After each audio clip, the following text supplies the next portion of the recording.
తర్వాత మచిలీపట్నం తీసుకొని రోడ్డుకు ఆ పక్కన ఈ పక్కన ఏవైతే బిల్డింగ్స్ కట్టుకొని ముందుకెళ్తాం. ఇప్పుడు కట్టుండే బిల్డింగ్స్ గురించి ఏం చేయాలా సమాధానం చెప్పంటే ఇప్పటిదాకా కూడా సమాధానం లేనటువంటి పరిస్థితి మనం చూస్తా ఉన్నాం. ఒకటి రాజు గారు, వైసీపీ వాళ్ళు కానీ లేకపోతే రాష్ట్రంలో ఉండే ప్రజలందరూ కూడా ఒకటి అర్థం చేసుకోలేదు ఏంటంటే, ఏ రాష్ట్రం అయినా సరే అభివృద్ధి చెందాలంటే 4 పిల్లర్స్ అవసరం. ఏంటి?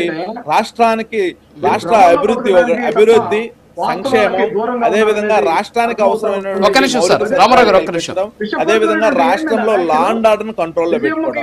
మా ప్రభుత్వం ఈ రోజు రాష్ట్రానికి అవసరమైనటువంటి అభివృద్ధి పనులను చేస్తా ఉన్నాం, రాష్ట్రానికి అవసరమైనటువంటి పరిశ్రమలు తీసుకొస్తున్నాం, పెట్టుబడులు తీసుకొస్తా ఉన్నాం, అదే విధంగా రాష్ట్ర ప్రజలకి అవసరమైనటువంటి సంక్షేమాన్ని అందిస్తా ఉన్నాం. దానితో పాటుగా లా అండ్ ఆర్డర్ కంట్రోల్లో వచ్చాం.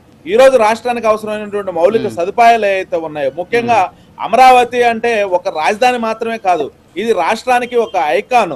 రాష్ట్రం ఏ దేశానికి వెళ్ళినా లేకపోతే ఎక్కడికి వెళ్ళినా ఎవరు అడిగినా మీ రాష్ట్ర రాజధాని ఏదా అంటే అమరావతిని చెప్పుకోవడానికి ఇది ఒక ముఖ్యమైన పాయింట్. ఈ రోజు అమరావతిని అభివృద్ధి చేస్తూ అమరావతి ప్రజలందరికీ కూడా అమరావతి నివాసంలో ఎవరైతే అందరూ నివసిస్తున్నారో వాళ్ళందరి యొక్క ఆమోద ముద్రతో రాష్ట్రంలో ఇరు ప్రాంతాల్లో అదేవిధంగా అన్ని జిల్లాల ప్రజల యొక్క అనుమతితో ఈరోజు ఆంధ్రప్రదేశ్ రాష్ట్రంలో అమరావతిని రాజధానిగా మేము నిర్మిస్తా ఉంటే మీకు పిచ్చి పట్టినట్టు ఏం మాట్లాడాలో తెలియక గతంలో కూడా వీళ్ళ అక్కడ లోకల్ ఎమ్మెల్యే ఆల్ రామకృష్ణారెడ్డి గారు ఒక కేసు వేశారు 2021 ఐ థింక్ ఫిబ్రవరిలో అనుకుంటా.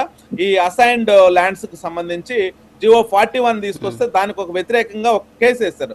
దాన్ని కోర్టు కేసు కొట్టిపాడేసి మొట్టికాయలు వేసిన వీళ్ళకి ఇంకా బుద్ధి రాలేదంటే వీళ్ళ యొక్క చిత్తశుద్ధి రాష్ట్ర అభివృద్ధి మీద అదేవిధంగా రాష్ట్ర ప్రజల యొక్క సంక్షేమం మీద వీళ్ళకి ఎటువంటి ఆలోచనలు ఉన్నాయనేది మనం ఆలోచించుకోవాలి. ఇంకోటి నేను అడుగుతా ఉన్నాను, ఈరోజు ఈయన వైసీపీ ప్రతినిధి మాట్లాడుతున్నాడు. ఏం మాట్లాడుతున్నారు? మనకు 10 సంవత్సరాలు హైదరాబాద్ రాజధాని ఉండింది కదా, ఇక్కడ ఎందుకు వచ్చేసి మీరు టెంపరీగా కట్టారు చేశారని చెప్పేసి ఆయన మాట్లాడుతూ ఉన్నాడు. మీరు ఒకటే గుర్తుపెట్టుకోవాలి, ఇక్కడ నుంచి ప్రతిదానికి హైదరాబాద్ పరిగెత్తడం మేలా లేకపోతే ఇక్కడే ఒకటి ఏర్పాటు చేసుకొని ఇక్కడ ఉండడం మేలా? అదేవిధంగా ఆయన ఒక విషయం అర్థం చేసుకోవాలి, మనం రాష్ట్రం విడిపోయి ఇక్కడికి వచ్చిన తర్వాత చంద్రబాబు నాయుడు గారు బస్సులో ఉండి రాష్ట్రాన్ని పరిపాలించినటువంటి పరిస్థితిని కూడా మీరు ఒకసారి ఆలోచించుకోవాలి. మీకు నోటికి ఏది వస్తే మీకు ఎక్కడి నుంచో స్క్రిప్ట్ వచ్చింది కదా అని చెప్పేసి ఆ స్క్రిప్ట్ ప్రకారంగా ముందుకెళ్తామంటే కుదరదు.